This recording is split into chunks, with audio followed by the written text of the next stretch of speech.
Hello, everyone. Thanks for joining me today. We're wrapping up with just a couple more videos left for our hosting a stress-free Thanksgiving.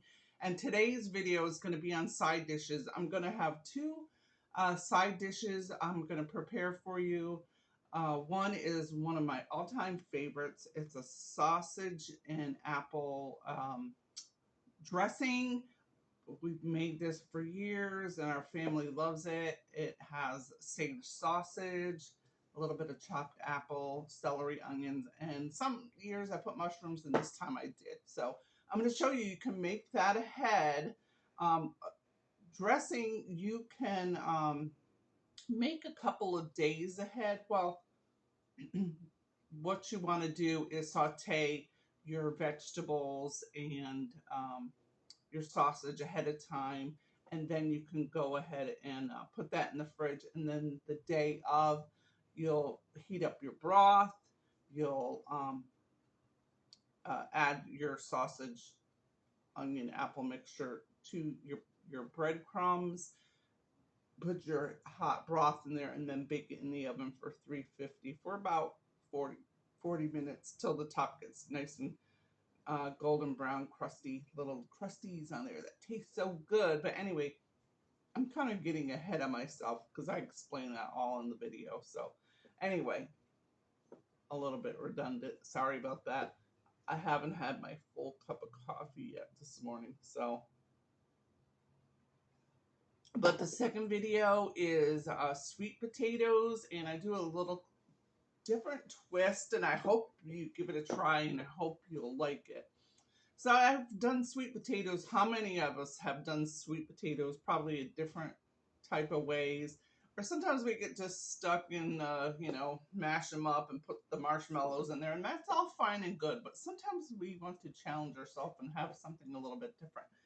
So I had made these orange and clove and bourbon whipped sweet potatoes, and I cut in half. I don't have one of my big oranges right now, but I took a navel orange, cut that out, or cut that in half, and then I cut and scooped out the middle, and I used that for a little baking dish. I had done that years ago, many years ago, and it was pretty good, but it was bitter. So I tweaked some things, and this batch turns out great. You're gonna want to watch this. I have a different twist uh, on that sweet potato. I decided to use some chopped cranberries, and I had already previously candied pecans. I chopped them up. They're like a little sweet and a little spicy, not much spicy.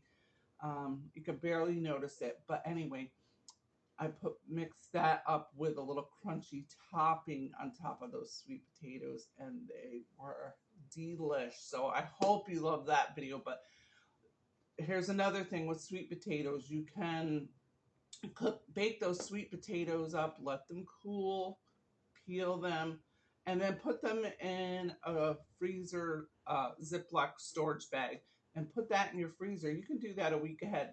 Now, sweet potatoes in the freezer make ahead. You can store up to, I did my research, in 6 months, but something like this, I don't want any chance of them being overly waterly. Um, so I would, even do that, maybe a week before. And then that's one less thing. You just have to thaw it out in the refrigerator for a good 24 hours. And then you're ready to whip it up the day of. I think that this recipe would uh, taste really good whipped up that day. I mean, you could pre-bake the oven. You could do that, pre-bake the sweet potatoes in the oven the day or a few days ahead, like I said. Do that method. That will save you some time. But as far as putting them, you couldn't really freeze the oranges and stuff. I just don't think you'll get that desired outcome. So the oranges, the sweet potatoes already have been cooked. So once you get them thawed out and whip them up and add all your ingredients, that mixture, you can even warm up your sweet potatoes once you take them out of the fridge. And I would do that. I'll make a note because I don't know if I commented that on the video. I would heat up your sweet potatoes if you're going to make them ahead, freeze them, and then pull them out on the day you're going to do it. I would heat that up in a microwave safe dish and just get them, good room temperature. That they don't have to be piping hot, but you don't want to put ice. You don't want to mix your mixture into your whipped sweet potatoes ice cold and then put them in the orange cups and you're baking them in the oven and they're still they're just not evenly cooked. They're still maybe a little cool in the middle. So that way we'll solve that problem. Because you definitely want to add. You're going to see in the video the butter and the cream, and that's warmed up, and you want your potatoes to be warmed up anyway. And you'll get what I'm saying when you watch the video. So that's something you can do ahead. Now, if you're going to boil your sweet potatoes, and I do want to talk about this because I want to try to save you some time, and what you can do ahead, you can do your sweet. If you're going to boil them, you can peel them the day before, cut them up in the sizes you want, submerge those sweet potatoes in water, and they can be in the refrigerator up to 24 hours submerged in water. Then you're going to pull them out, rinse it off, rinse them off, and then put them in a pot with a little water and boil them up and mash them right then. Because part of the time is peeling and cutting, and you can do the same thing with white your for your mashed potatoes, the potatoes. You can do the same thing. Peel them, cut them up, submerge them in water, and you can do it up to 24 hours. Um, I haven't done. I don't think I've done that method. I might have done it for a few hours, but not overnight. Now you do want to make sure your refrigerator is at 40 degrees or a little lower because you don't want your potatoes to get brown. And if they are brown or slimy or anything when you go to take them out, do not use them. And that's an indicator that something's up with your temperature controls in your fridge. So, but you can do that ahead of time. And I have made mashed potatoes the day before and my sweet potatoes the day before and then just reheated. And what I generally do is just take a little saucepan with a little bit of warm cream and a little bit of butter, and I'll add that in uh, when I'm reheating just to kind of reconstitute it because they kind of get the sweet potatoes not so much, but mashed potatoes they can really once they get cold and everything they'll you just need to thin them out a little bit and redistribute um, the cream and the butter. So that's one way you can solve your give you a little extra time. Another thing you can do ahead is your cranberry sauce. If you're making homemade cranberry sauce, which is so simple and so delicious, and if I had enough time, I would have done that too. But you can check that out online. But that's so simple, and you can do that. 4 days ahead. You can do that a whole week ahead. I've done research on it, and it says you can store a homemade cranberry sauce for up to 14 days. I wouldn't go that long, but because the quality of the dish, I don't know when it's sitting in the fridge that long. I don't know. Anyway, I would make it a good 4 or 5 days ahead, and the simple just cranberries, a little orange juice, a little sugar, and bada boom, bada bing. You got homemade delicious cranberry sauce, fresh cinnamon in there. It's so delicious. So another thing you can do ahead is your gravy. I have in this video for you today show you how I make my gravy, and I've already made it and it's in the freezer. I will take it out 24 hours. I'll thaw it in the fridge 24 hours before the big turkey day, and all I have to do is reheat it with some of my fresh turkey drippings. So those are some of the things you can make ahead. You can make your couple of pies ahead. Your fruited pies you can make a couple of days ahead. make your pumpkin pie the day ahead. Those are some of the things you can do. And then on this video, I won't have anything about turkey prep, but I will say this is, here we are Friday, the Friday before Thanksgiving, and depending on how big a bird you're getting and how many people you're going to serve, you want to get your turkey today, folks. You want to get your turkey. If you're having a smaller one, you want to get your turkey this weekend and be thawing out. Now, I bought a 15-pound bird and I bought it yesterday and it is thawing. And I do have a thawing chart, but I will go over this a little bit because this is like, if you see this video, well, you're not going to see it till the weekend and you should have already had your turkey. But let me just give you a quick overview. I do want to do that. I have a turkey video, but it's not complete. So, and I would have made this video so super long. But so here is kind of just a basic chart I have, and I'm working on an ebook, but I wasn't able to get it done in time this year. So, but I'll put it out sooner than later, so you'll have it for next time. But here's the chart. So if you're serving 6 to 8 people, you'll want a 10 to 12 pound turkey. If you a 12 to 14 pound turkey feeds up to 8 to 10 people. A 15 to 18 pound turkey feeds 10 to 12 people. An 18 to 20 pound turkey feeds 12 to 14 people, and a 20 to 22 pound turkey feeds 14 to 16 people, and a 23 to 24 pound feeds 16 to 20 people. And this basically is with, you know, you're able to have a little bit left for leftovers. And I'll try to get that last video out in a couple of days. Hopefully this will post this weekend, early this weekend. That's why I'm working on it now. But then also, I just want to give you a little bit of thawing instruction. So if you have a 10 to 18 pound turkey, you need a good 2 to 3.5 days for that to thaw in the fridge. If you have an 18 to 22 pound, you need you need 3.5 to 4.5 days to thaw in the fridge. And if you have a 22 to 24 pound turkey, you need 4.5 to 5.5 days to thaw. And if you have a 24 to 29 pound turkey, you have 5 to 6 days. Now, I got mine a little bit ahead, but it's, like I said, it's a 15 pound. So it kind of is in that category of 3.5 days. So we're talking, Friday, Saturday, Sunday. And then that's the whole discussion if I'm going to wet brine or dry brine.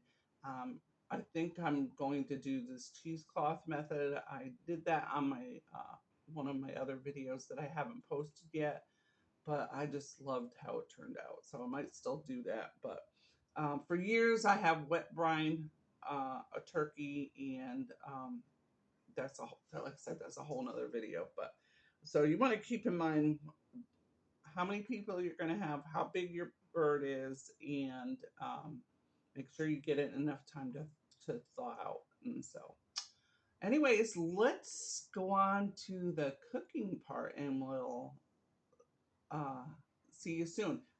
I hope you like this video.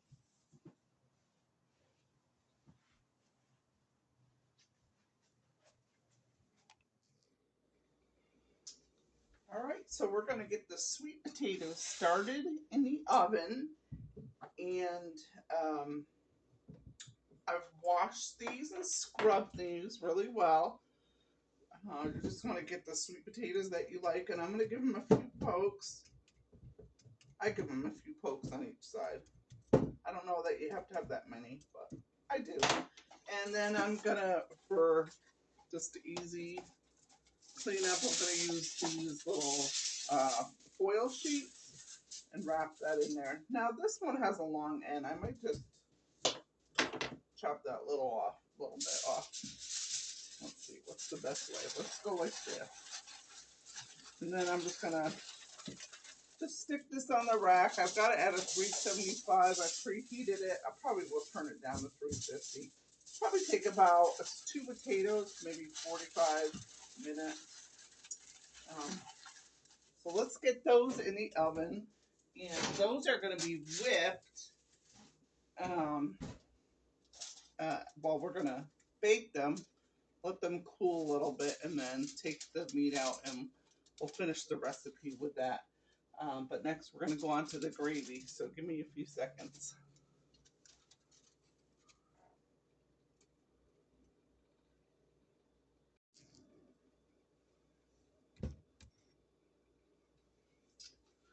All right, welcome back. We're going to make our turkey gravy, and this you can make ahead of time. You can make this, if you want to leave it in the fridge, you can make it 3 or 4 days ahead. But I'm going to make some up. It's still over a week and a day away from Thanksgiving.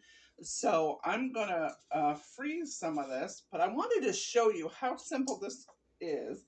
And there's nothing like homemade gravy. It's just like, if that's where you, I don't know, want to say show off, this is the place because it's going to be going on the turkey, the mashed potatoes, the stuffing, and you just want it to taste so super yummy. So let me show you a few things that you're going to use. Now, generally, Thanksgiving holidays, I buy the pre-made stock. If you have some homemade stock on hand, you can go ahead and use that. But to keep it simple, stress-free, I buy these ahead of time, and I use these for, in my mashed potatoes, in my stuffing, in my gravy. It makes things simpler. But I do have something special also, since I already pre-made my turkey, I do have some stock from that, so I'm going to be using that. But I will let you know that when I make my gravy, I do keep it a little thicker. If I'm making it a couple of days ahead, I will make it a little thicker, and I always use the turkey drippings because that gives it a ton of flavor. Your gravy will be kind of bland if you just use the made stock. I mean, of course, you can add herbs and stuff to it. But something about the turkey drippings, you have the fat, you have all your aromatics that were cooked in your bird, and that all adds to flavor. It equals flavor for your gravy. Now, there's lots of ways you can make gravy. You can just put some pats of butter and then add your flour, make a roux, and then add your hot stock to it. But I learned this recipe years and years ago, and it was from a magazine, and it was so long ago I can't even remember the magazine. If it was like maybe Bon Appetit or something like that. But you want to, when you're doing this at home, you're going to want to put your fan on, and I'm not going to because I want you to hear me. But if it gets too much, I might. But we're scorching the flour a little bit, and it gives it a pretty brown color to the gravy, and also adds a little bit of flavor. So I'm going to go ahead and do that. I would step away when you're doing it because that flour burning off, it's like it causes you to cough a little. I don't know if it's how good it is for you to be breathing that in, but anyway, I just wanted to give you a heads up. That's not unusual. So I'm taking a 1/4 cup, and I've already got my pan preheated, and I think I can put a little bit more. So I'm going to do 2 batches here because I don't have a huge pan. Now, if you use a bigger pan, you can probably uh, do a bigger batch. I'm going to start off with a smaller batch. And basically, I'm constantly watching this. You can't leave the stove, pretty much. And we're just going to toast this a little bit.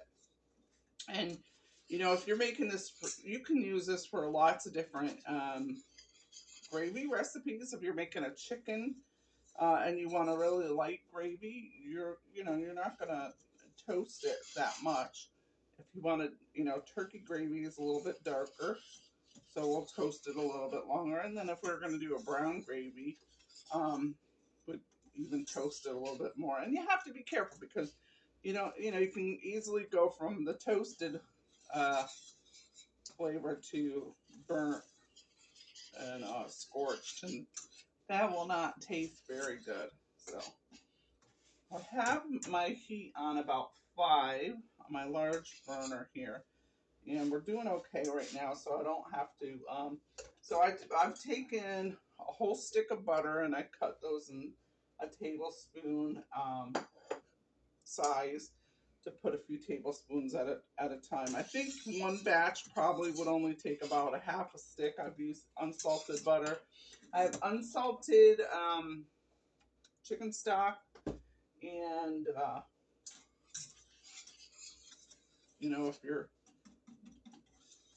it's nice to use unsalted because you can always add salt to what you need, and you don't want everything over salted, because if you're using a frozen bird, those are injected with a solution, and it has a lot of sodium in it already. So, and you're going to be using turkey dripping, so you once the salt's in there, you can't take it out. So, and I can already smell this. It smells good. I know it's just flour, but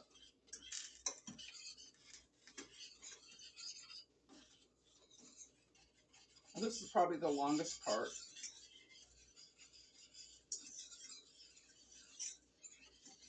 And at some point, it's like you're working quicker, but I just kind of keep the flour moving a little bit so I don't burn it. And I can already, like, uh, that little bit of scorchness is coming up in the air. You can see it's smoking.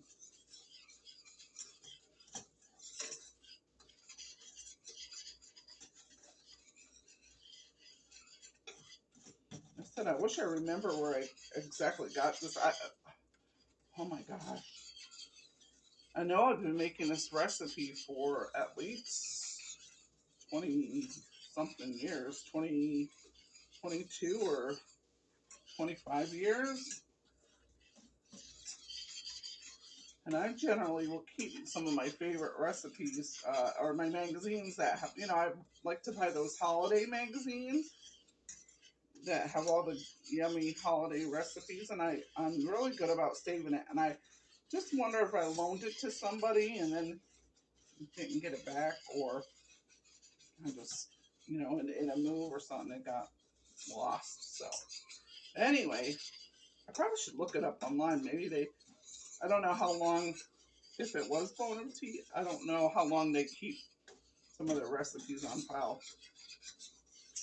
Because I really haven't, I'm sure other people must do this. I just haven't seen it yet. I was doing research on how different people do their gravies. Now you can see this is already starting to change color a little bit. And I feel like right about here is almost good. I mean, a color of our broth is going to give us a little color too.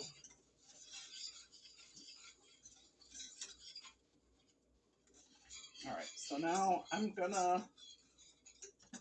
almost to where I want it. It's really important to get this whisk in here and keep the flour moving so you're toasting but not burning. All right, so I feel like that's good. I'm gonna start with like 3 tablespoons of butter, and now I'm gonna make a little roux out of that. So you're gonna see like a little paste.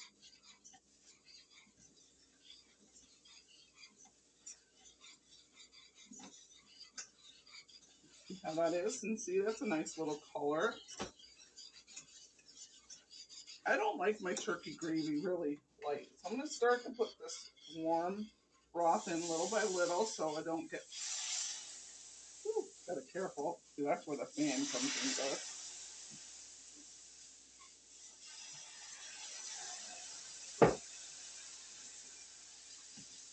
You want to keep that so you don't get lumps. You just add a little bit at a time. Get it good and whisk. Yeah, like I said, I don't like it too light. I don't know. It's not that appetizing to me if it's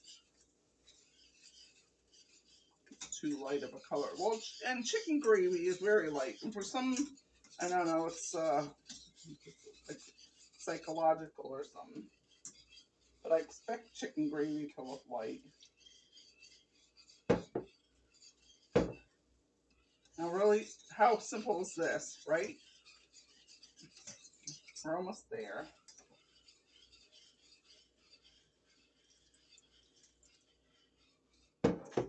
I think we need about, per quarter of a cup of flour, I need about 2 to 3 cups of broth.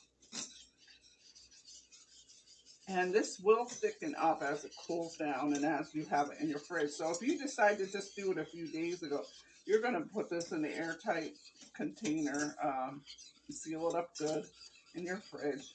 It'll last up to 4 days. Look how creamy that looks. See? That's a nice color. I mean, I think I would have liked it a little bit darker, to tell you the truth. But it's still a nice color. I didn't want to burn my flour on as I'm doing video. Because let me tell you, I had some turkey troubles. I've been making a turkey for over 30 years. So you still can have troubles when you're rushing it sometimes, or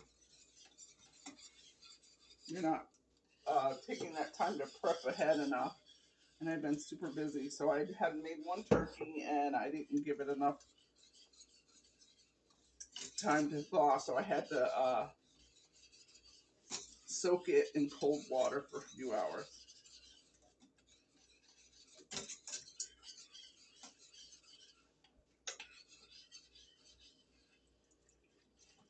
What do we? So I would say we've used like 1.5 cups here, maybe almost 2.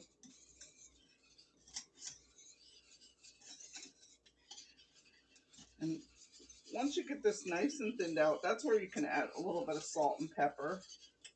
I used an unsalted broth. Well, this broth has a little bit of sodium because it's from my bird, but I didn't have it loaded with a ton of salt.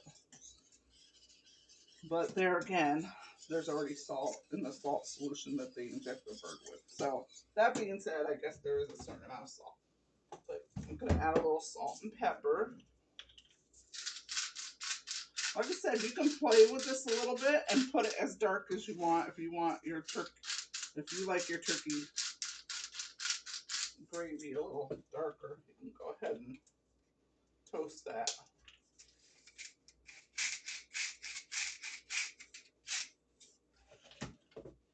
And you're going to salt and pepper it to taste.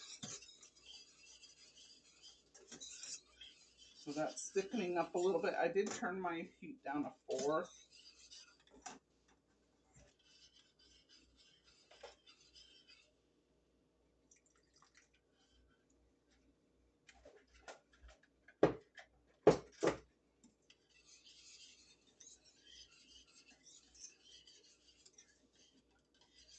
I think it's safe to put it up a little bit because I want you to I want it to thicken up a little bit for you to see. Like I said, I will let this cool, and once it's, I'll cool it down, then put it in the fridge, and then I'll take one of those quart freezer bags and put it in there, and I'm going to put this in my freezer. You can make gravy ahead. It'll be good for 6 months. I'm not going to wait that long. I'm only doing it a week ahead. So that's one less thing that I have to do. So when I take it out, I would take it out of the freezer the day before, thaw it out in the refrigerator, and then after I cook my turkey, and you will see it, the consistency will be it will be thicker, and you will need to add those turkey drippings, and you'll want to. But there you go, homemade gravy. You can add a little bit of herb. I thought about, do I want to chop these all up? No, I'm just going to take a little time. Pardon the pun, I'm going to take a little time to put some herb in. Oh, okay. Put a little bit of herbs. And this, I'm just going to take a couple of, love the smell of sage. It just says Thanksgiving. And then I'm going to just take a little bit of rosemary.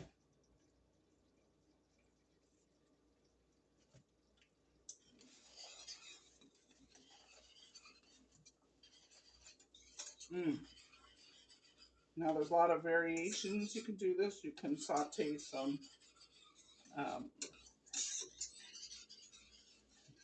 mushroom or onion if you want a more of an oniony flavor, but this is just going to enhance our turkey. This is basic. Like I said, I have chicken stock and this is the turkey stock, and I'm just going to add a tad more of that.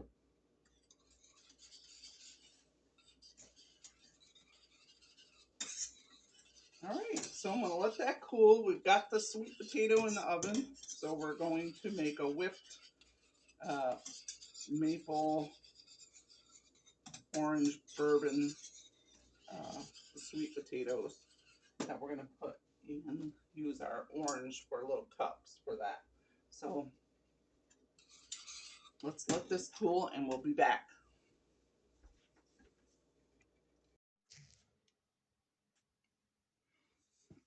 All right, my second video cut out, but you can see how dark that is. And I'm going to combine this to my lighter. If I can find my spatula. Ah, here it is.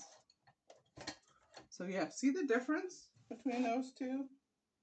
So that's going to darken up the whole thing. And that's just what I wanted. Let's see if I can go over here and do this. That way you can see. Then we'll stir this all up.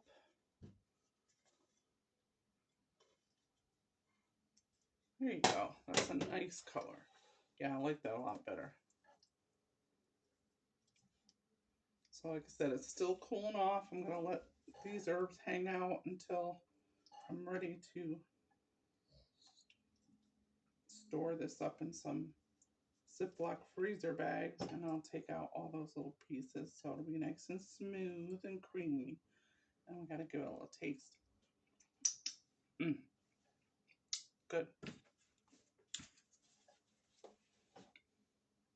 Alright, so let's put that aside. I want you to see my dressing. So what I was saying, I think I got cut off on that part, was I had a big, I have already done that video for you, putting together this dressing. It's with stuffing, herb stuffing, or herbed seasoned breadcrumbs with poultry seasoning, onion, celery, mushroom, and apple.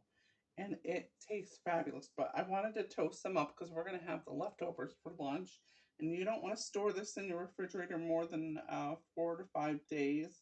Let me get a taste because I cannot resist. That's so good. That is perfect. But anyway, so if you're sending it home with people, that's why I don't recommend making this too far ahead. I already kind of explained that on the video to you, but yeah, that can only last so many days in the fridge.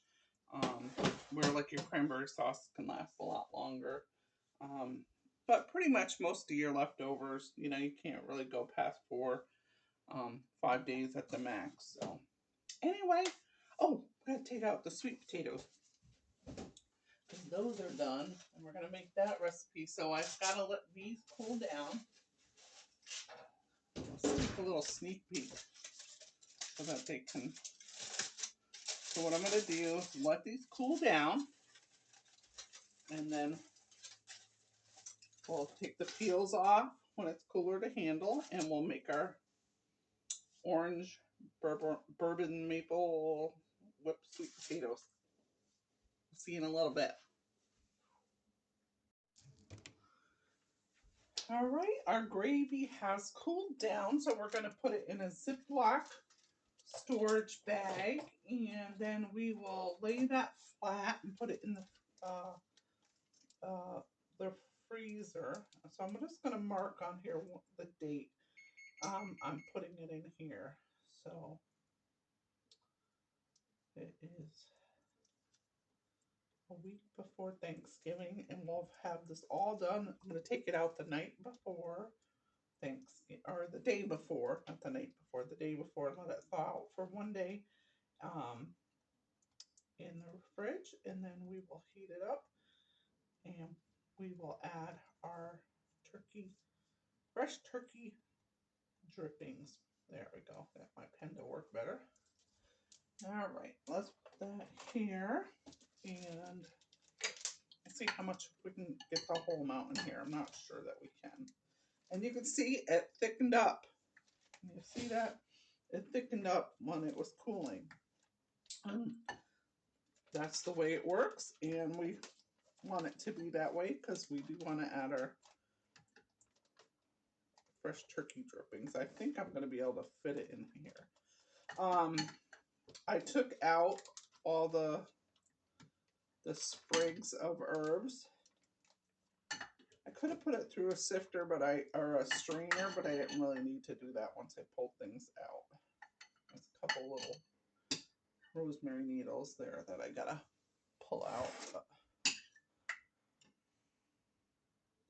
But I got most of them out, so that's one less step I have to do. And depending on how many you're serving, is how much gravy you're gonna make. So this is more than enough.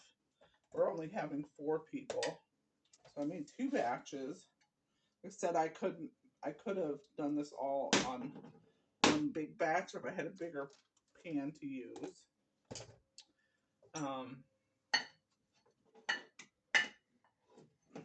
So if you're having a larger crowd, you're gonna adjust your recipe.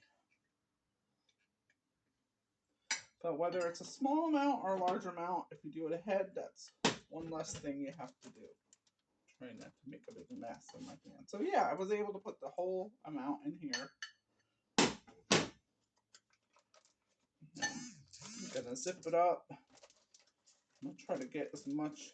Well, let me wipe it off. I did get some on the outside. Let's wipe that outside of the bag down. So it's not all goobery. And we're going to try to get as much of the air out as we can. Yep. So I'm going to just lay it flat like that on a plate. And then when it cools down some more in the fridge, then I'm going to put it in the freezer. Sorry. There we go. Just want to make sure it's good and sealed tight. Yeah, it is. We're going to lay it flat like that. You can put it flat like that just in your freezer. It's just I have to readjust things in my freezer right now. So it's going to go in the fridge like that for now.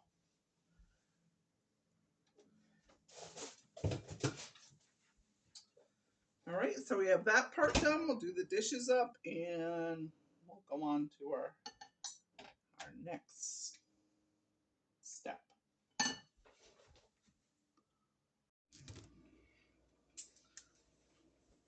All right, so part of the fun of Thanksgiving is the sides, and I'm going to make a fun side for you today. I'm going to do a whipped sweet potato, but this is going to have a little bit of a different twist. I don't know if you've ever tried it, but let's see how this works out. So I have already baked my potatoes, and they're cool to touch. They're still a little bit warm, so I'm just going to take that peel off, and we're going to whip up these sweet potatoes. So this recipe, this is a variation of a recipe I did before.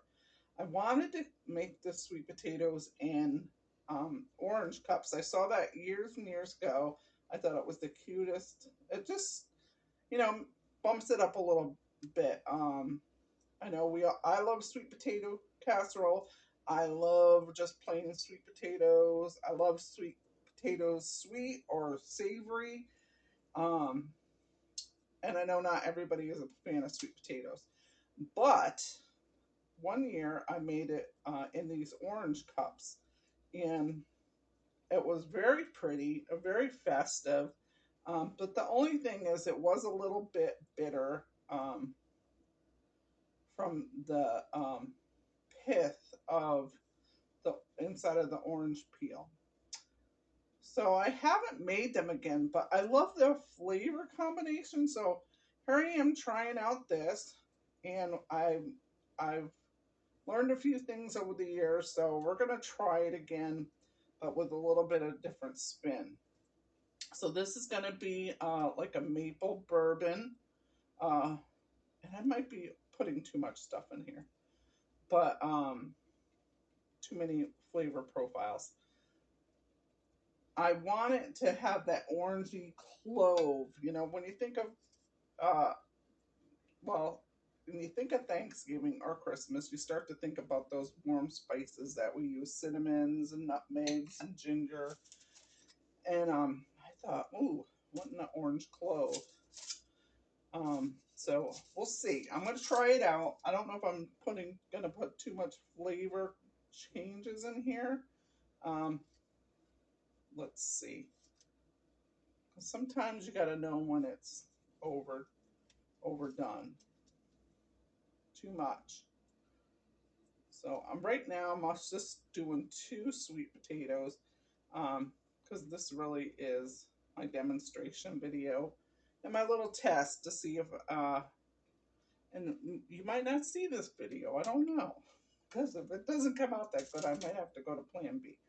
Um, but will you ever know? That's the question. But anyway, so these are definitely soft to touch. And I baked these, which I think I put on the earlier video, about 45 minutes at, I started them out at 375, and then about 10 minutes in, I put it to 350.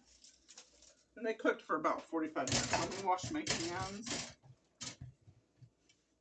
I'm going to get my wonderful little mini chopper here. And, oh, I do have this on low heat. So I have 3 tablespoons of butter. I have 2 tablespoons of unsalted, 1 tablespoon of salted.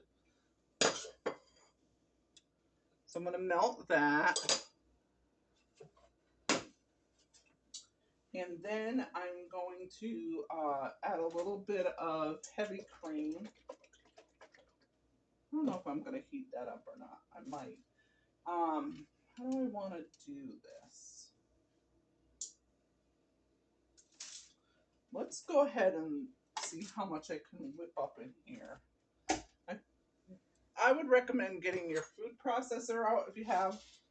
And if you watch any of my videos, you see that I don't have a lot of space here, and I don't like pulling out my food processor. So I love this little mini chopper. I can probably do one at a time.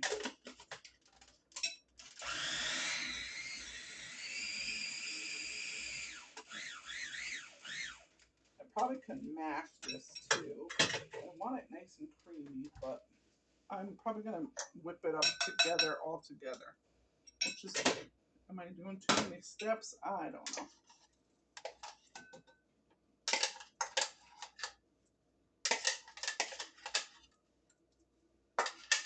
But I think the creamier this is, it will be, because the topping,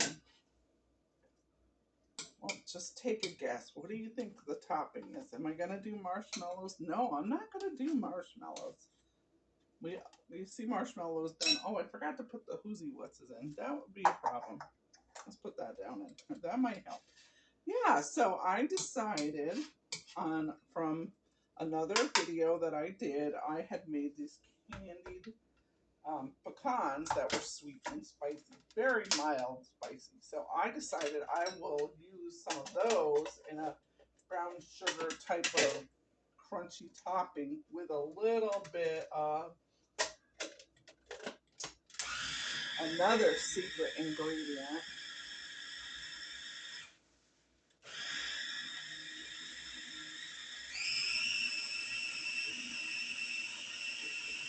Put that on puree.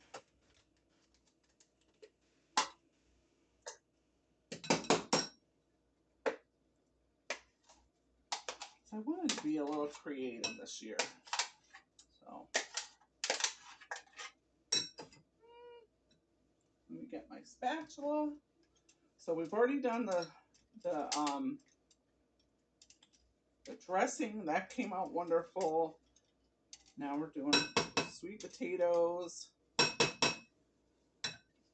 hope that comes out wonderful. Let's put that in here because I don't know if I'm going to re-whip it or not.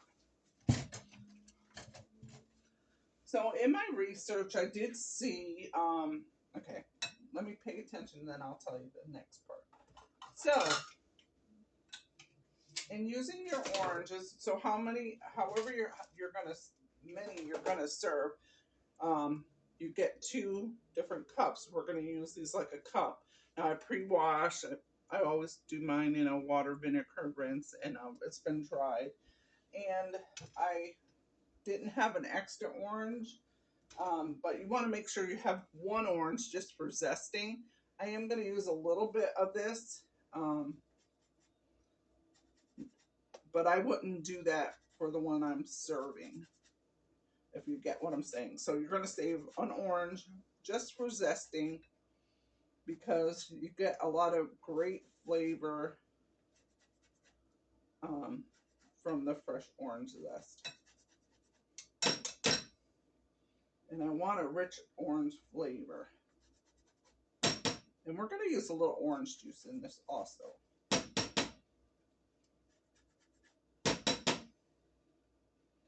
Like I said, being I only had 1 orange left, I had no choice but to do this. But when you go to serve your guests, you're not going to want to give them a zested orange. Kind of that defeats the purpose. So we're going to cut that down the middle. We're not going to cut it this way, but we're going to do it the other way so that you can easily get out. So it should look like that when you open it, not the other way. And it should be a little bit of an easier way for you to. And I'm just going to start to cut over here because some of the orange juice from there will go right into there.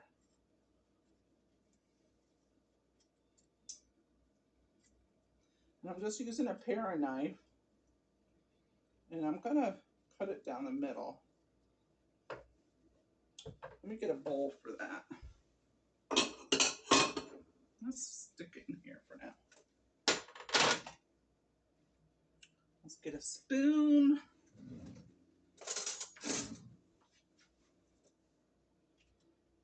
So this is a little bit extra work, but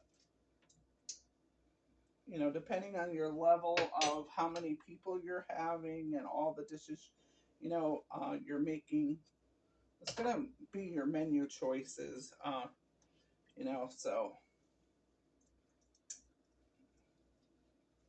I think it's all right to leave a little bit of in there because the flavor, and then maybe the pithy part won't be.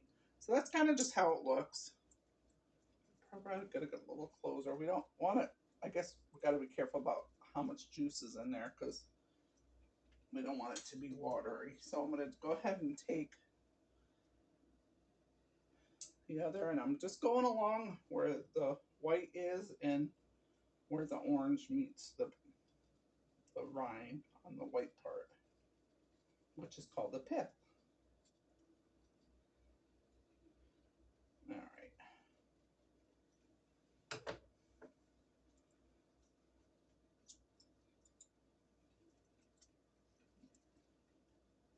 Just use that spoon to scoop it out. You can use this for this orange for something else. Maybe if you're making a cranberry orange punch or something. That's how I like to have sometimes theme flavors go through my meals, but you certainly don't have to do that. And that one came out a little bit better. All right, let's set that aside. Actually, let's go ahead and get our measuring spoon. We're going to put like a total of probably like 2 tablespoons. And I didn't quite do a full tablespoon there because I already had some dripping in there from when I cut the orange. Wash my hands. All right, so now I've melted the butter, and I'm going to put a couple tablespoons of heavy cream.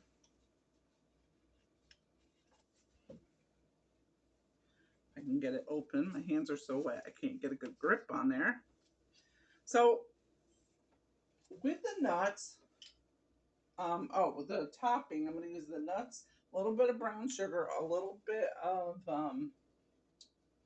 flour, some spices, and a little bit of chopped cranberry, and make a crunchy topping on top of these. 1, 2. Oh, it's a little more than 2. Like I said, this is a really small batch. So if I was feeding a large crowd and everybody likes sweet potatoes, then this wouldn't be probably enough. But we'll see how much we get on there. So I just have this on low and melt. And let's see. Let's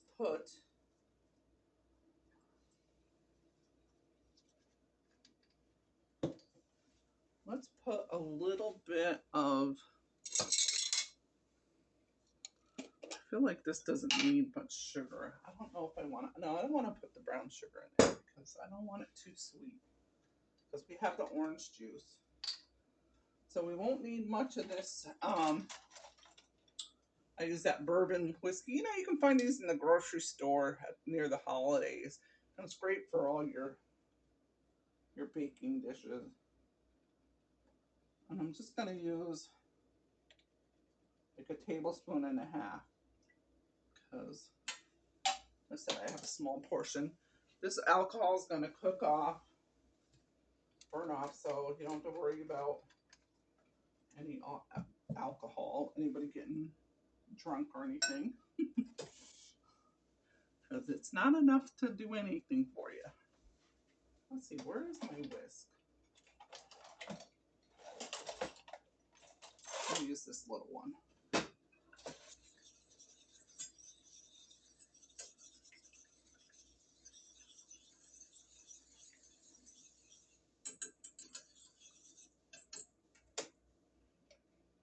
All right, I'm gonna turn that off. Now I'm gonna add some of my spices.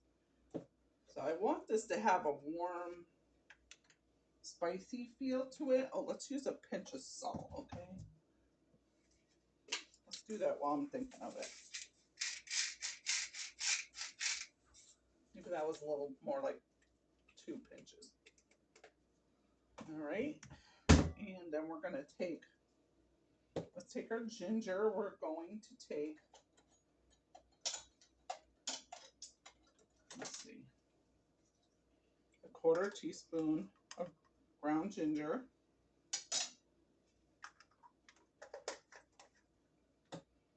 And we're going to use probably like an 1/8 of a teaspoon of nutmeg. Now I've checked it online and different recipes on how people make the sweet potato like casserole so many different ways. I see some people do cardamom, and I'm like, oh my gosh. I saw somebody do an orange dish like in the orange cups with cardamom. I was like, oh, I have to try that sometime because I love cardamom and cloves. So I'm going to use a 1/4 teaspoon. So I really want it to have that clove. And we're going to use, at least a half a teaspoon of cinnamon. And like some people say that, you know, some of it like more like it like a pumpkin pie type of flavoring, and some don't want it totally that sweet. So I hope I got it. I'm gonna just give this a good mix. I'm gonna put it back in here, but I want to give it a little taste.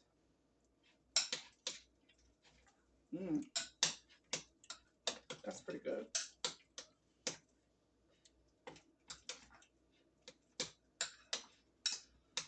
And we don't even have the bourbon in there yet. That's so good.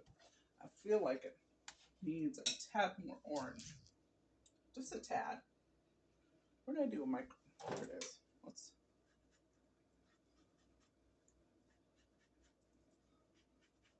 Normally you would do this while it's on. I know it's pretty bad that I didn't have enough oranges. I forgot that I had used my other... I thought I had enough oranges and then I forgot. No, I used it the other day on my turkey.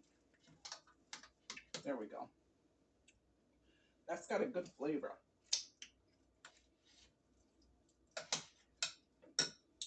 All right, so now let's put it back in here. Okay, let's put it back in here with some of the cream. See if I can fit this whole amount in here.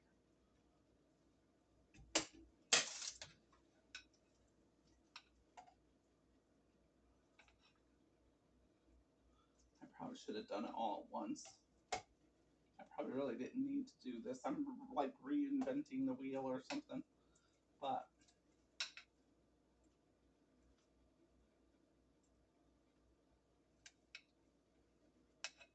all right. It has a nice, little bit of a nice warm spicy taste to it. Not too it's not overpowering by any means. And then we're gonna take our butter, cream, and bourbon. Pour that in there. I'm gonna put it on puree.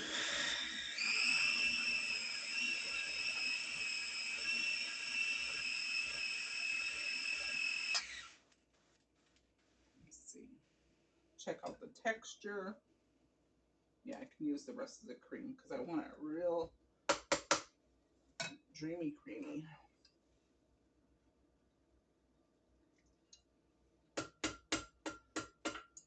Now you can see I didn't put any kind of sweetener in here. So if you're clan likes, you know, expecting this sweeter version, if you normally make it sweet, if you go without sugar, you know, they might not like it. But if you're a family that's, you know, there's a lot of families that don't eat much added sugar. So this might just be right for you.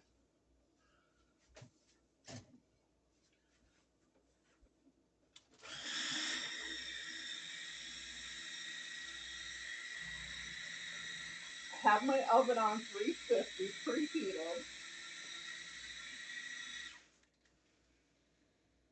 Give it a stir. I could have put this, like I said, in my hand mixer or my KitchenAid mixer, or mashed it, or food processor. All right, so I want to give a little taste. Let me get a little spoon just to make sure I have enough spice in there.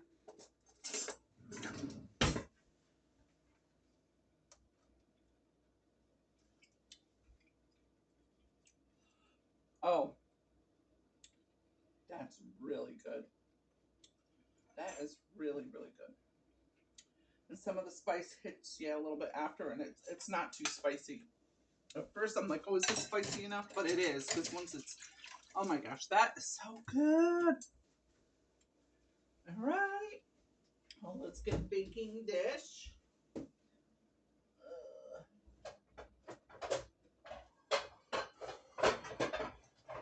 Should have had that out all the time.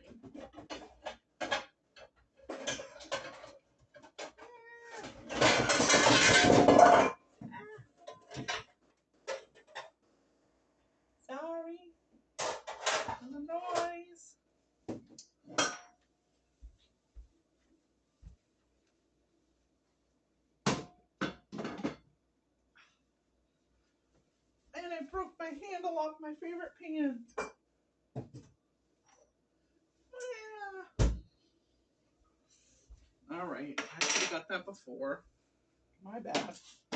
All right, so I'm gonna take some of the mixture. So this is I can make quite a few of these.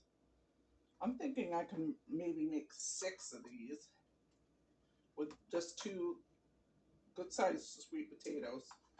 Yeah. So I don't want too much in there because I want to have enough for the topping. So yeah, look how much left I have. So I'm going to put that in another bowl and another baking dish and bake that up. Put it in the oven. We'll make up, we'll put it on pause while this is cooking. And we'll put this in here for about, I'm going to say 15 minutes. Because I don't think it needs that long. The pan is shallow. And then we're going to bake it a little bit longer with the topping. So let's start that. We'll be seeing you in a few moments. All right, we're almost ready to take the sweet potatoes out of the oven. So we're going to make our crunchy mixture. So I've already had these leftover sweet and spicy pecans. So we're going to take a few of those. And I'm not going to make too much right now. So put like 1/4 of a cup of nuts.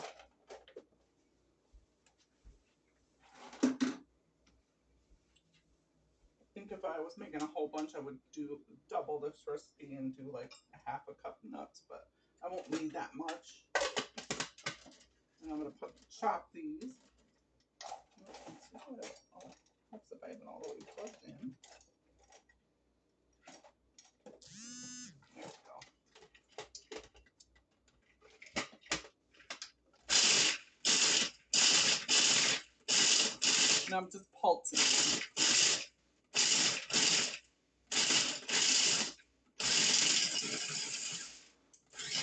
There we go. Well, it's pretty ground up. We've got a few little bigger pieces, but pretty small for the most part. So I'm going to take about 2 tablespoons of butter. Oh, I don't even have that on melt. Let's put it on low. We're going to melt that. Actually, this is salted, so we got 2 tablespoons. I'm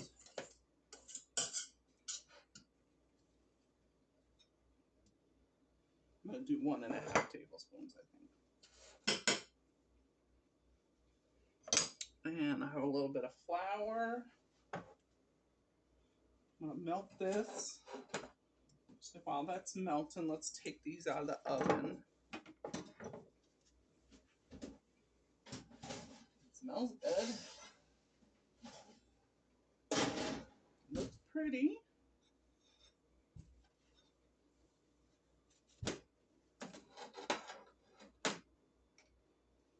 And so I decided, I was like, okay, for my topping, crunchy topping, did I want to use brown sugar, which would taste amazing, right?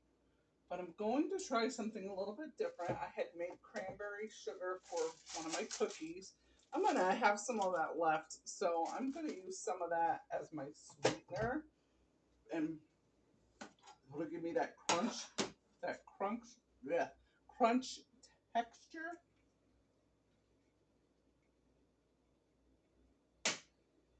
Now let's keep that on low. So we're going to put my nuts in there. That butter is just about, let's see, am I going to need a little bit more? No, I think I'll be all right. And let's do about 1 tablespoon of flour. And I have this on low, and just while the butter is still melting, I'm going to just give that a good stir. I'm going to add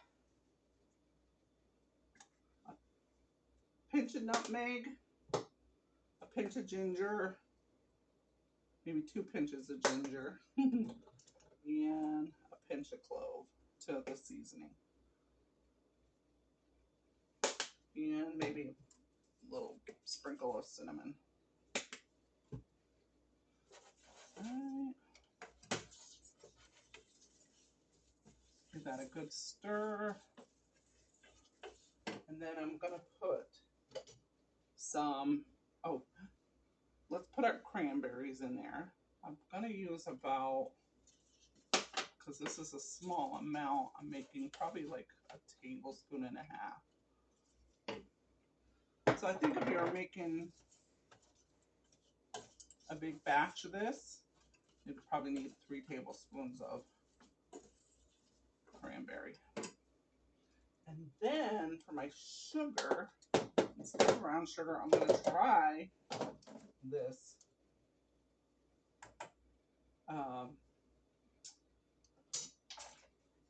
this cranberry sugar. Let's do 1, 2.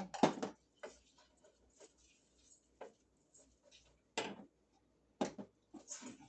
I use 2 teaspoons. Let's do 3. You want to have a good crunch factor.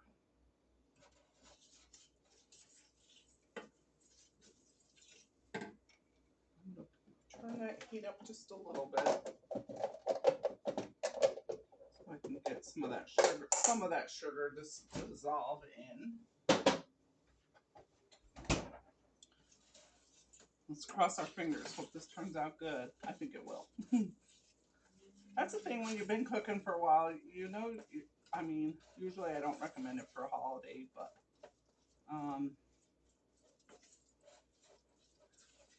if you've been cooking a while, you can kind of know what flavors go together, and you can ad-lib and be a little creative. Of course, the best idea to make it a stress-free holiday is have that all figured out before you. But I'm testing on you today, so whether I'll serve this to, really it's for me and my daughter. I think my husband doesn't like sweet potatoes, and I don't know if my daughter's boyfriend likes it or not. So, all right, so it's got that good and incorporated. And the sugars melt down. Let's see, that spoon's not going to work. I'm going to take some of this mixture and just completely coat the top.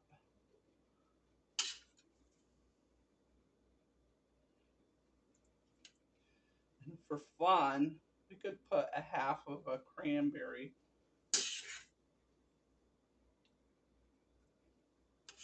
on the top, right? But we already have cranberry in there, so.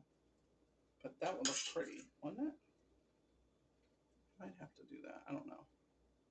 So we're going to bake this in the oven. I'm thinking at least another 15 minutes, maybe 20 minutes to get it good and crunchy. I'll check it after 15, but doesn't that seem like it's going to be good? Let's try it out. See you in a little.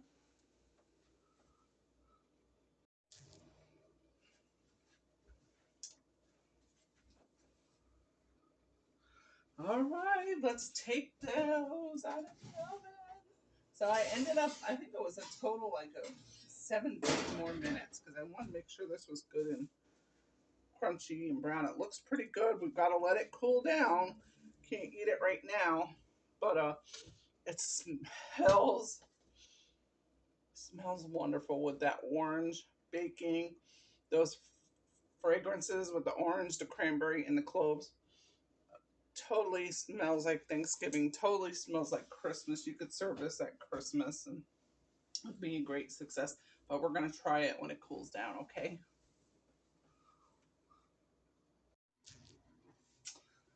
All right, my delicious, I hope to be delicious, orange stuffed or sweet potato, whipped sweet potato stuff in these cute little orange bowls. And let's just recap what's in there. So we did sweet potato, We did a little bit of melted butter, heavy cream, a little bit of bourbon. Our spices we used was ginger, cloves, and nutmeg, cinnamon. And then after whipping those up really well, we baked it for about 15 minutes and another 17 minutes in the oven with the glaze on there, which we made with butter, a little bit of flour, chopped cranberries, and chopped candied pecans. So let's give it a try. The top looks like we got a nice bit of crunch there, and I really wanted that orange clove to shine through.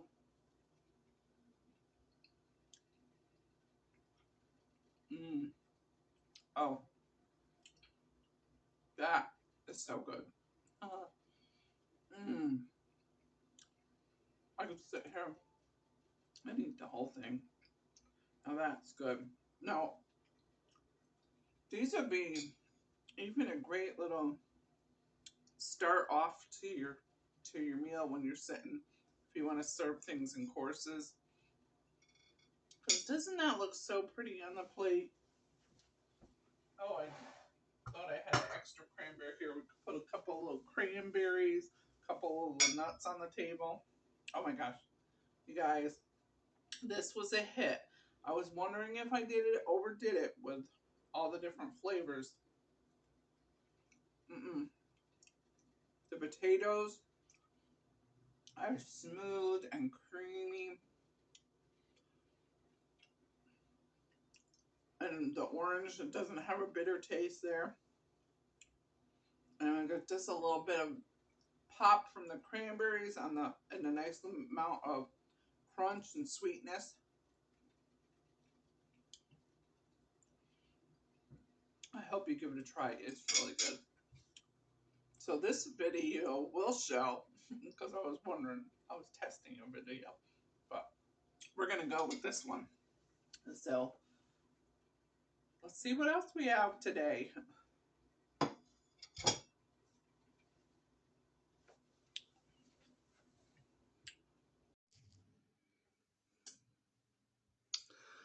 All right, next step is to make the dressing. So right now, oh, let me show you. Wait, I'm heating up the pan to medium heat. I've got this sage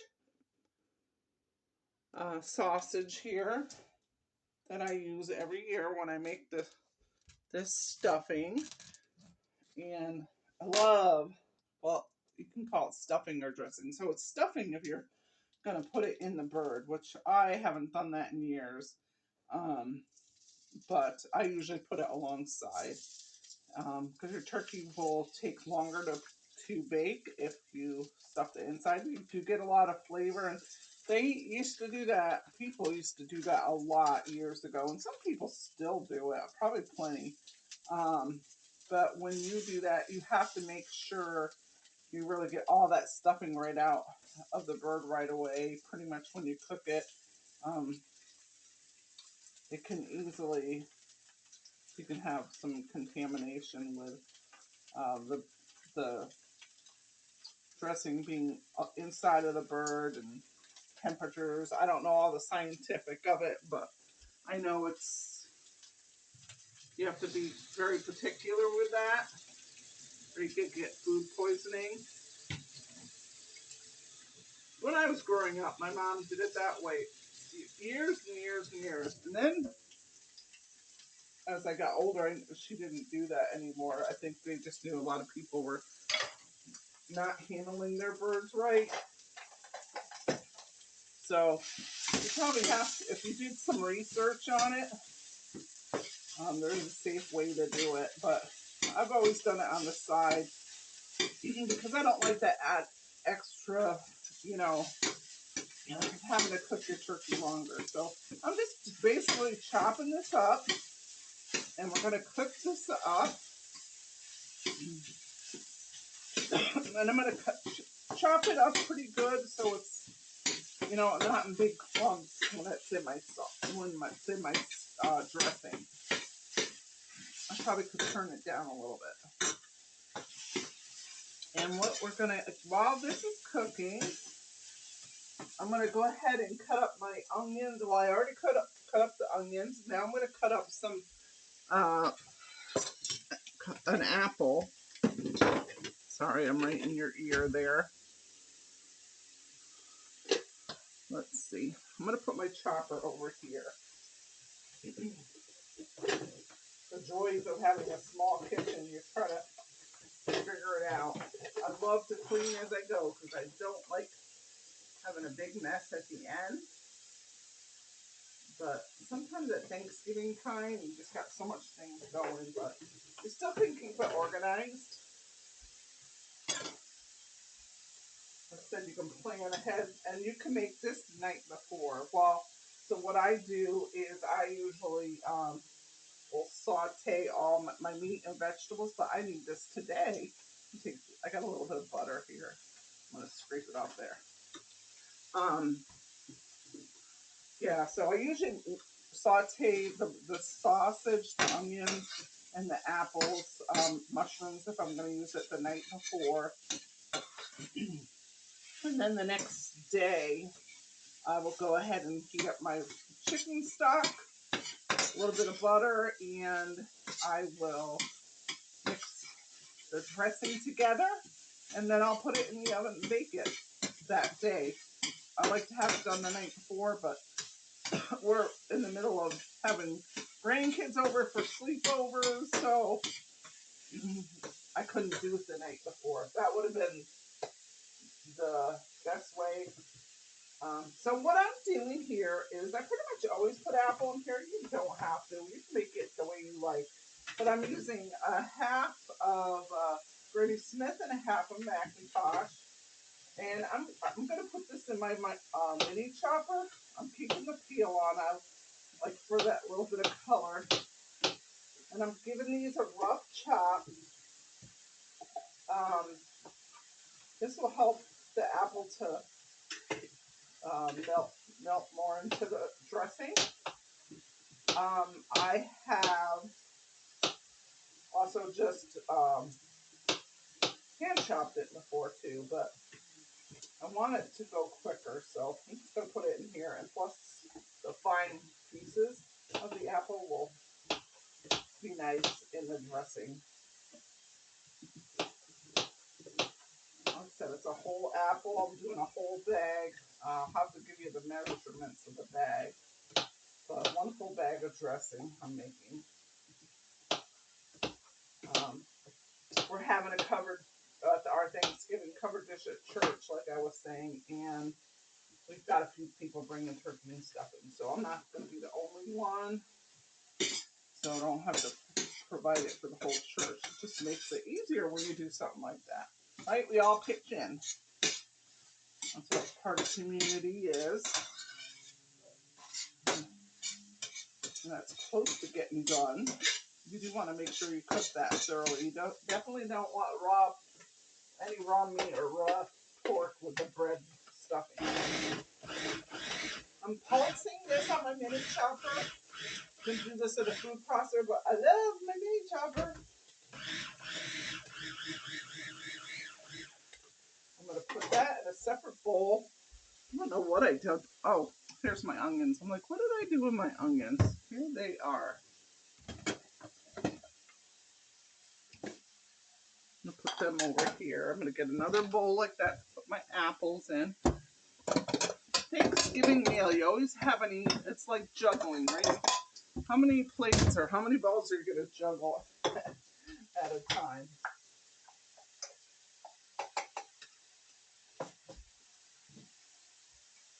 And then this, I'm really just making, I say just making. I'm making the turkey, I'm making the dressing, I'm making some gravy. And I was going to show you my homemade gravy today, but I'll probably do that on another.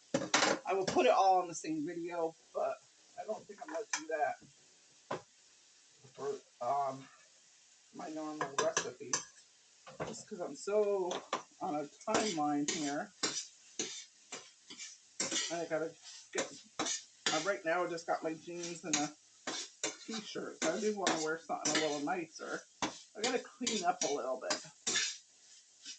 So, all right, so chopped apple, chopped onion, and this time I'm gonna put a little mushroom in it. I've got about 7 Bella mushrooms here, and I'm gonna chop those up in my mini chopper too. So we'll cook that all together. And sometimes I do a variation on my dressing. Sometimes I will put some cranberries in there. Sometimes I'll put some apricots.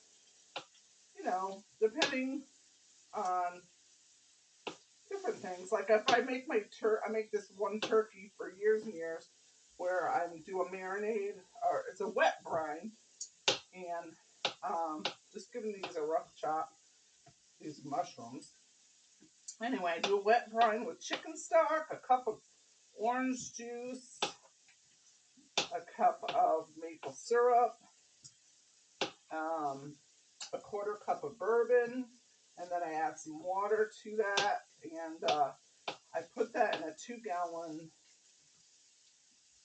Ziploc bag, and then I submerge my turkey into that. Oh, I say, yeah, orange juice, chicken broth, maple syrup, bourbon, and a little water. And anyway, I soaked that for about 24 hours. I wet brine it, and when I do that, it is nice to have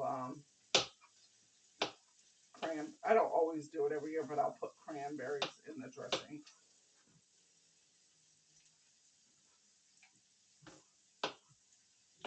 But our family kind of were this is our classic dressing we usually have most of the time. So I did all 7 of those at once. Probably could have done it half and half, but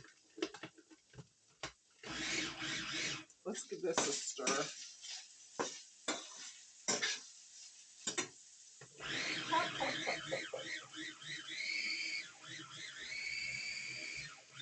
I like to chop it fine. Then people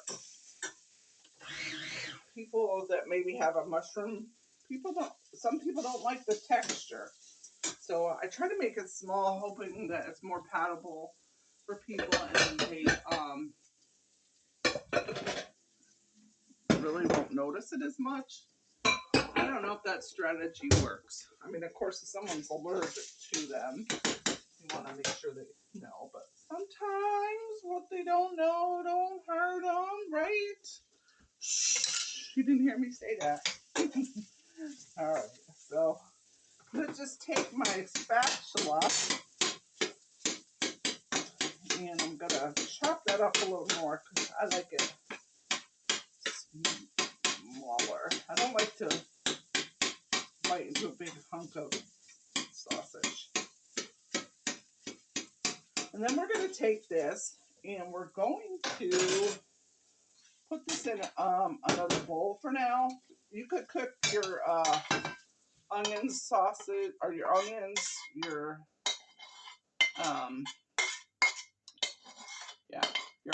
Oh, celery. Forgot the celery. You have to have celery. Oh my goodness, what was I thinking? So I've got the onion, the carrots. I am in too fast mode. Slow down. I'm gonna take my onions, my apples. I've got my mushroom. I definitely need my celery. You cannot have dressing without celery. No, no, no, no. That's no. All right, so I'm going to dump these into here so I can chop up my celery. Let's turn this burner off so I don't burn myself. But you can see I'm moving kind of swiftly along. I mean, that's, the pace of Thanksgiving pretty much is we're moving along pretty fast most of the time because there's so much to do. Especially when you're on a time frame. I don't know. It feels like it's longer. Okay, let's see if I can find my celery. I'm going to pause for a moment and then I'll be back.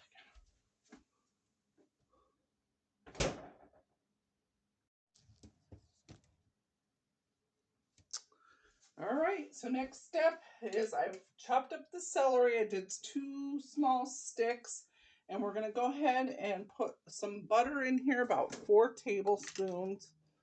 Sometimes you have to add a little bit more, but this is pretty much.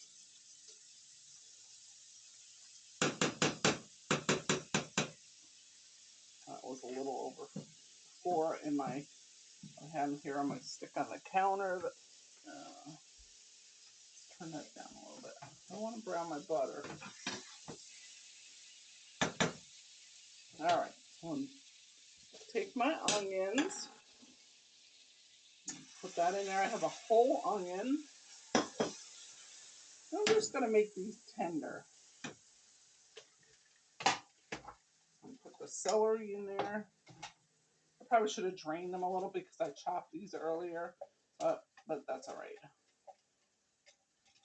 That liquid will give flavor to our stock and everything. All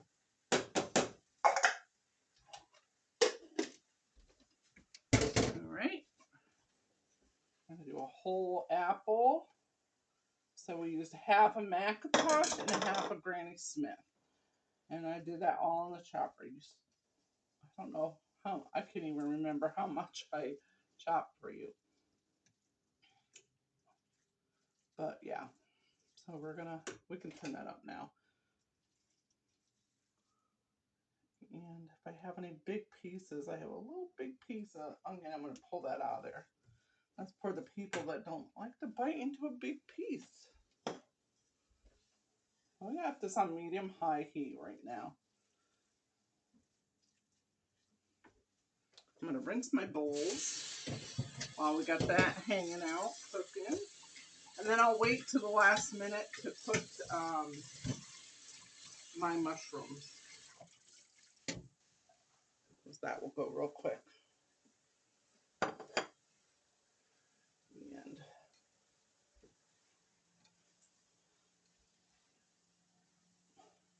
And it smells like Thanksgiving. Oh, it smells great. So I'm going to let this hang out and cook. Probably this will be like a total of 10 minutes. I'll wait probably 7 minutes into it, and I'll put my mushrooms in there. So we'll be back in a moment.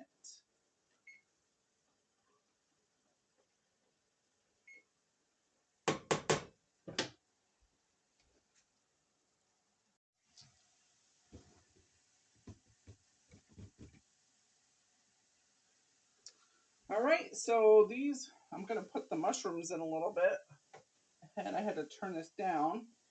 And we'll just put that in there. Like I said, that was 7 mushrooms.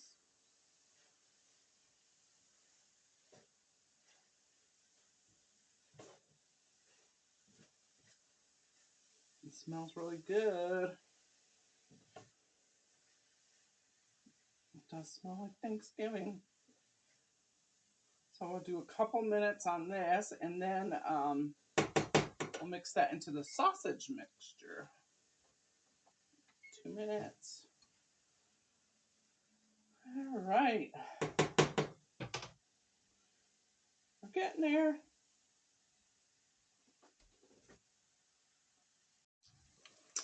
All right, so I have crispy or sauteed these up for a good 10 or 11 minutes. We've got, I'm going to put everything in this bowl here with the sausage. And then we're going to heat up our chicken stock. We've got about 2 cups. I always find you need a little bit more than 2 cups. I don't know. I like it good and wet, but let me go ahead and for this, I don't make my own. If you have some in your freezer or that you've made ahead, well, then go ahead and use that. But I use it simple, so I just buy the kind of already made stock. And you're gonna bring that to a boil, and I'll turn the heat up. And I know I'll like more, so I'm gonna go ahead and put 1 more cup. because I know me. I don't like it nice and wet.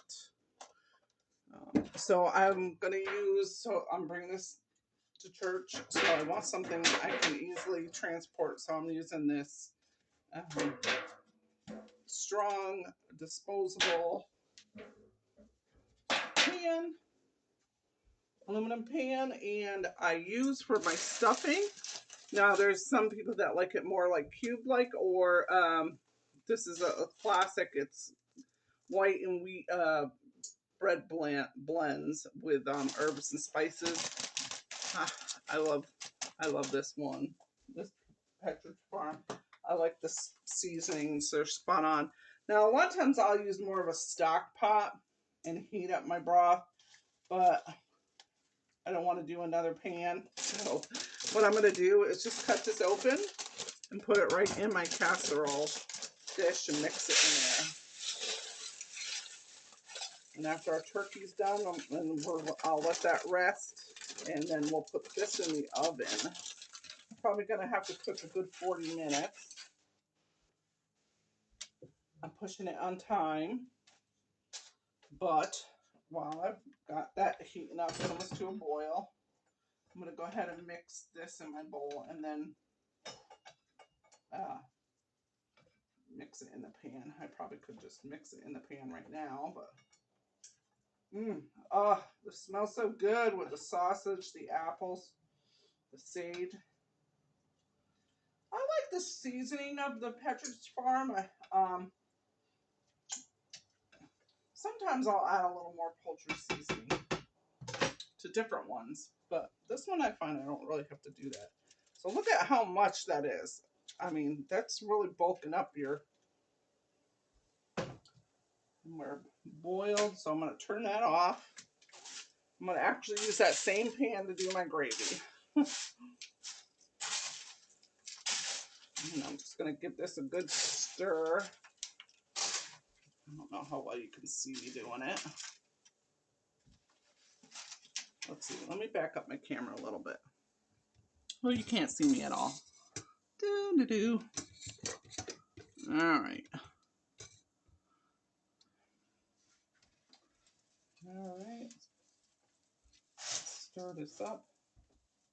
First, I could set this on the side and put this up here. Maybe you can see it better. Let me take a look at my camera.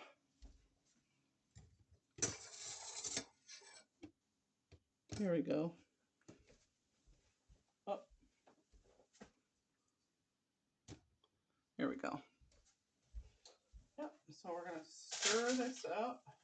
I like to stir it up before I pour the broth on it, because I think you can get it more evenly distributed when it's dry or drier. It's already getting a little wet from the meat and the juices.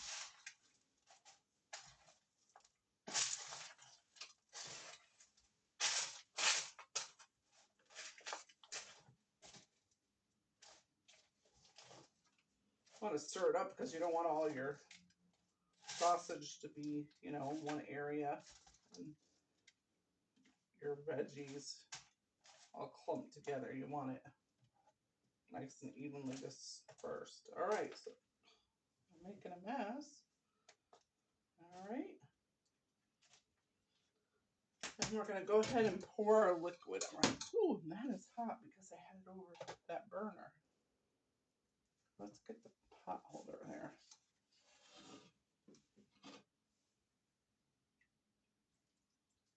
Soup, soup, soup. Try to coat the whole area. I'm going to leave that last cup, mix it up, and then put a little more in there if I need it. Give it a little stir.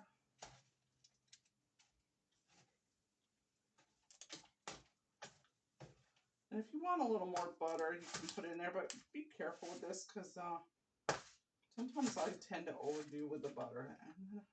I don't get heartburn. That's not fun.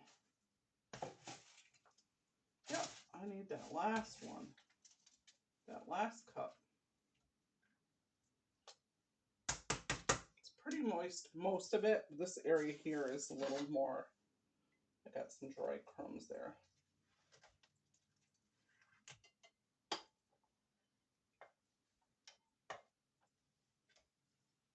So this is about 3 cups broth. Give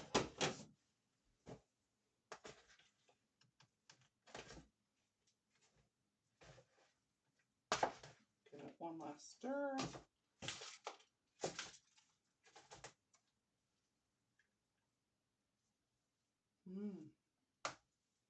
Smells good.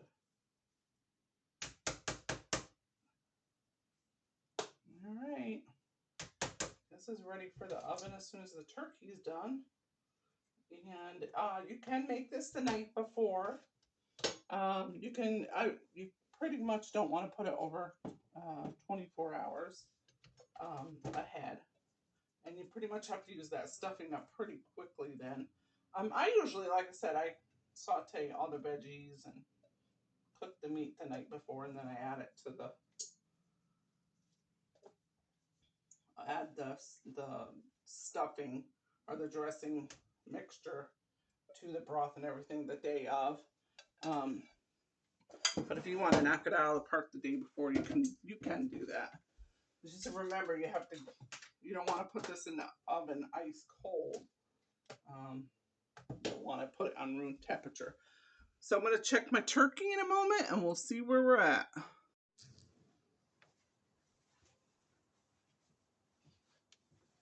All right, folks, you made it through the whole video. I hope you liked it. Sorry it was a little bit long, but you know, when you have the holidays, it is what it is, right? It takes a while. But I hope you enjoyed those recipes. I hope you give it a try. Let me know in the comments if it was helpful to you. If you're going to try those whipped sweet potatoes with the orange and clove. And if you like these videos, please go ahead and hit the subscribe button. That way, anytime I drop a new video, you'll be able to see that. And also look forward to December. We've got some really fun projects. We got some projects for an old-fashioned garland with Christmas cards. It's a little bit different than just hanging them on a string. But so I've got that DUI for you, and we'll do some Christmas tree decor, and of course some holiday cooking. So you have that to look forward. So if you subscribe, you won't miss a thing. And thanks for joining me. And I hope you do have a happy Thanksgiving and a stress-free Thanksgiving.